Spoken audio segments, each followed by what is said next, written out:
इस्लामाबाद में आइन की दफा को इस्तेमाल करते हुए फौज को तलब कर दिया गया है। 53 ब्रिगेड आपको पता है इस्लामाबाद में आती है हमेशा, तो उसको तलब किया गया। इससे पहले जब फौज तलब की गई थी तो एसईओ की कॉन्फ्रेंस हो रही थी, जिसे आप शंघाई ताउन तंजीम का इजलास कहते हैं। वो जब पाकिस्तान में हो रहा था, जब पहले गंडापुर आए थे लोगों को लेकर, उस वक्त तलब किया गया था।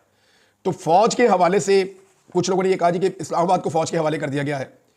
अभी तक क्योंकि नोटिफिकेशन सामने नहीं आया, कुछ लोग ये कह रहे हैं जी फौज को रेड जोन में तैनात किया गया है या सिक्योरिटी की ड्यूटी के ऊपर लाया गया है। अभी कुछ कहा नहीं जा सकता। देखिए, अगर मुजाहिरीन को रोकने के लिए फौज को लाना होता तो मुजाहिरीन को फौज खैबर पख्तूनख्वा में ही रोक लेती।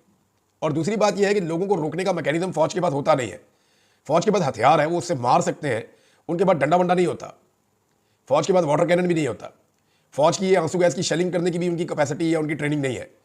वो तो हथियार के साथ लड़ सकते हैं, या उनको रेस्क्यू करना आता है, सिक्योरिटी करनी आती है, या वो हथियार के साथ लड़ सकते हैं। तो वो एक प्रोफेशनल मिलिट्री है, वो इस काम के लिए नहीं है, इसलिए इससे पहले उनको कभी इस्तेमाल नहीं किया गया, इस काम के लिए रास्ते में भी नहीं किया गया। तो जहां तक मेरी अंडरस्टैंडिंग है वो ये है कि इस्लामाबाद में जो हसास इलाके हैं या इमारतें हैं या रेड जोन है, उसके तहफ़्फ़ुज़ के लिए गालिबन फौज को बुलाया गया है और वो उसका इंतजाम संभालेगी। पब्लिक के सामने फौज को मुझे नहीं लगता किया जाएगा। हालांकि ये इस हुकूमत की बड़ी ख्वाहिश हो सकती है, हुकूमत ये कोशिश कर सकती है, उनकी ये ख्वाहिश हो सकती है कि मुजाहिरीन को फौज के मद्दे मुकाबिल लाया जाए या फौज को मुजाहिरीन के मद्दे मुकाबिल लाया जाए, दोनों एक ही बात है। लेकिन ये माजी में कभी हुआ नहीं और ऐसी बेवकूफ़ी कभी किसी ने की नहीं। लेकिन इस हुकूमत से आप कोई भी तवक्को इसलिए कर सकते हैं कि इनका सारा कुछ ही दाव पे लगा हुआ है।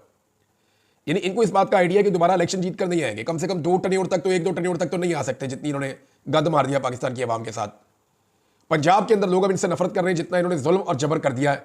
तो पीएमएलएन का तो सारा कुछ ही दाव के ऊपर लग गया है। बुशरा बीबी ने अपने मुंह से कहा, कुछ साजिशी लोग ये कह रहे हैं और पार्टी के अंदर भी ऐसे लोग हैं कि इस्लामाबाद के बाहर धरना दे देते हैं, इस्लामाबाद से बाहर बैठ जाते हैं, इंतजार करते हैं।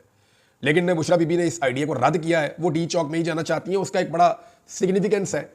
सबसे मेन चीज ये है कि इसको एक जिद के तौर पर बनाया गया डी चौक को।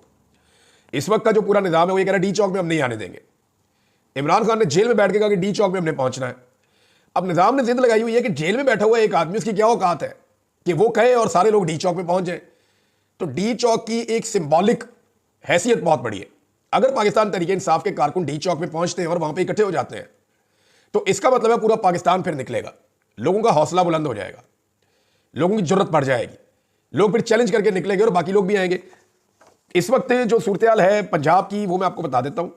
पंजाब से आने वाले काफिले अभी भी रास्ते में हैं, मजीद लोग भी निकल रहे हैं।